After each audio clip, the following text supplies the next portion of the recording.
Sé santo porque yo, el Señor, soy santo. Te he separado de las demás naciones para que seas mío. Estudiamos juntos Levítico capítulo 20. Qué gusto saludarte esta mañana. Únete a la comunidad en Facebook, Momentos de Esperanza MX. Ahí puedes compartir, darle like, unirte al canal, pero sobre todo invitar a otras personas para que estudien la palabra de Dios. En YouTube es Momentos de Esperanza, al igual que en Spotify. ¿Sale? Vamos al capítulo de hoy. El capítulo de hoy es muy claro y muy específico, ya que va a decir las consecuencias del pecado, las consecuencias de la maldad. Y como lo vas a leer o lo has leído, son cosas terribles. Me parece que el punto clave de este capítulo es el versículo 26, donde dice que sean santos como el Señor. ¿Por qué, mis amigos, ser santos? Porque Dios no nos sacó de Egipto para seguir siendo egipcios. No nos va a llevar a Canaán para aprender a hacer lo de Canaán. Él tiene una forma diferente de vivir. Y es que eso lo tenemos que entender aquí. Pero es que, claro, aquí se ve. Ellos tenían que vivir diferente, tenían que comer diferente, tenían que relacionarse de forma diferente, tenían que adorar de forma diferente. Todo lo que vemos aquí es la estructura de una sociedad que pudiera reflejar la santidad, pero sobre todo me parece muy importante que reflejar el carácter de Dios. Y mis amigos, ese llamado es para ti, para mí en este tiempo. Y la verdad que nos cuesta y nos falta muchísimo de aprender y vivir. Sí. Lo estoy diciendo así, nos hace falta aprender y vivirlo de una forma brutal. ¿Por qué? Pues porque Dios también para este tiempo nos ha llamado a comer diferente, a vivir diferente, a relacionarnos diferente, a administrar los recursos de forma diferente, de tal manera que podamos ser familias diferentes, personas diferentes. Y vuelvo a insistir, no para vanagloria humana, no para sentirnos superiores, no para mirar mal a otras personas, sino para reflejar a Cristo Jesús de manera continua en donde nosotros estamos. Hay que entender también el versículo 26 porque dice, te he separado de las demás naciones para que seas mío. Fíjate, Dios había establecido aquí una separación territorial porque ellos iban a vivir dentro de un espacio y también los había separado para que no se revolvieran.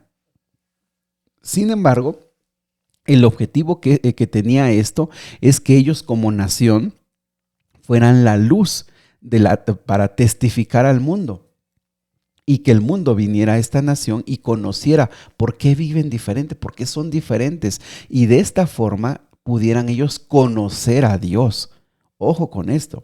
Sin embargo, en el Nuevo Testamento, Dios nos deja claro que ya no tiene un pueblo étnico. Es decir, ya no más el pueblo de Israel. Ahora su pueblo son todos aquellos que aceptan a Jesús como su Salvador personal, que aceptan a Dios. Y entonces este pueblo puede ser, Pablo lo decía, ya no hay griego, ni judío, ni hebreo, ni romano, ni nada. Ya no hay hombre, mujer, ya todos somos uno delante de Dios.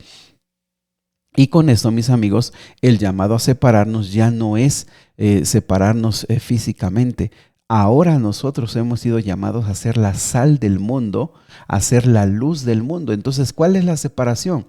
Bueno, que tú vivas en santidad. Tus acciones, tus palabras, tu forma de vivir sea una forma santa, pero tienes que vivir dentro de una comunidad, de una sociedad y tienes que ser la luz. Mira, el mejor ejemplo fue Cristo Jesús. Él era el mejor ejemplo de santidad y de perfección, pero lo miras cómo vivió, con qué amor, con qué paciencia, cómo se rodeó, cómo su luz, la luz en el sentido espiritual, ¿verdad? Su bondad, su cariño se reflejó en las personas. Apreciados amigos, es que hay que entender esto. Hay tantos cristianos todavía que se aíslan, que sienten como que todos tienen lepra, como que ellos se sienten superiores, como que todo les lo aborrecen, en todo lugar ven pecado, en todo lugar ven pecadores. No hay nadie que se asemeje a su santidad. Apreciados amigos, eso en nada refleja lo que Dios quiere para nosotros. En nada refleja el sentimiento de Jesús para nosotros. Así que hay que comprender este capítulo. Ellos tenían que ser separados porque eran una nación. Ellos estaban siendo tratados como una nación. Bueno, Comprendiendo esto, creo que lo demás queda es fácil de comprender. Por ejemplo, del versículo 1 al versículo del 2 al 5, habla de ofrecer a los hijos en sacrificio a Moloc. Debían ser ejecutados. También la comunidad debía apedrearlos. Pero también algo muy importante, si el pueblo lo veía y no hacía nada, Dios también llamaría cuentas al pueblo. Fíjense, esto es idolatría. Y es que desde los tiempos más remotos, la idolatría, el adorar ídolos de yeso, de piedra, de madera, el adorar ídolos hechos por manos humanas ha sido siempre una tentación. Y en este caso Moloc, pues no era solamente no era una ofrenda normal. Ellos quemaban vivos a sus bebés. Era un asunto abominable. El versículo número 6 también condena el confiar en los médiums, aquellos que hacían consultas para muertos. Fíjate que esto, consultar muertos, fíjate que esto era muy grave, porque Dios ha establecido que eso es una abominación. Aquí algo muy importante es que se le llama prostitución. Esto básicamente, esta palabra es una infidelidad, pero espiritual. También del versículo número 9 hasta el versículo número 23 establece las relaciones sexuales ilícitas y prácticamente son con familiares, por ejemplo, hermanos, hermanas, madre, tías, y bueno, ahí ustedes van a poder ver todos los tipos de relaciones ilícitas que prácticamente hasta el día de hoy se limitan. Ahora, algo bien interesante es que aquí ya queda claro con quién no se podían tener relaciones sexuales o no se podía casar. Pero si te das cuenta, nosotros leíamos en Génesis cómo para ese tiempo todavía no estaban estas leyes claras, porque te acuerdas que se casaban con sus hermanas, así con parientes cercanos, pero aquí queda claro que ya no se va a hacer. Algunas cosas que resaltan, por ejemplo, tiene que ver con el versículo 18, donde no se podía tener relaciones sexuales durante el periodo menstrual. Y también habla del bestialismo, el tener relaciones sexuales con animales y también de relaciones sexuales homosexuales. También tenían su castigo. Mira, algunas dice claramente será cortado, otras dicen será apedreado y otras dicen pues llevará un castigo. Entonces, para cada una de ellas, los jueces tenían establecido cuál iba a ser el castigo. Algunos tenía que ver con que los jueces dijeran hasta esto se va a hacer o este va a ser el castigo. Otras definitivamente se tenían que apegar a esta ley. Mis amigos, versículo 23, no vivas conforme a las costumbres de los pueblos que voy a expulsar delante de ti.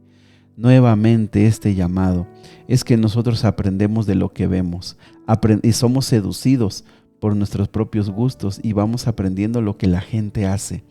Qué difícil para ti y para mí, qué difícil para la iglesia en este tiempo mantenerse diferente respecto a las relaciones del mundo.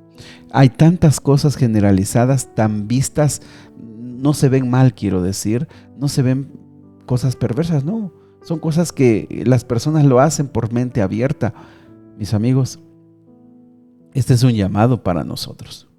No vivas conforme a las costumbres de los pueblos a donde vas ni de donde vienes. Vive conforme a los estándares de Dios. Yo soy el Señor tu Dios que te he separado de las demás naciones.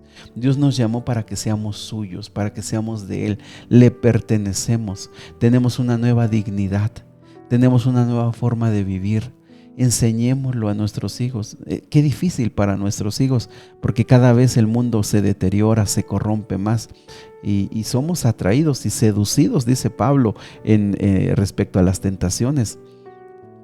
Pero aquí hay un llamado para que más por emoción nosotros vivamos por principios, que nos aferremos a Dios a decir, vamos a ser diferentes. Y por supuesto, mis amigos, miremos nuestra vida y la de nuestra familia. Muchas veces nos pasamos criticando a los demás cuando nosotros mismos estamos en una peor condición. Dios nos llama a cuentas por nosotros en primer lugar.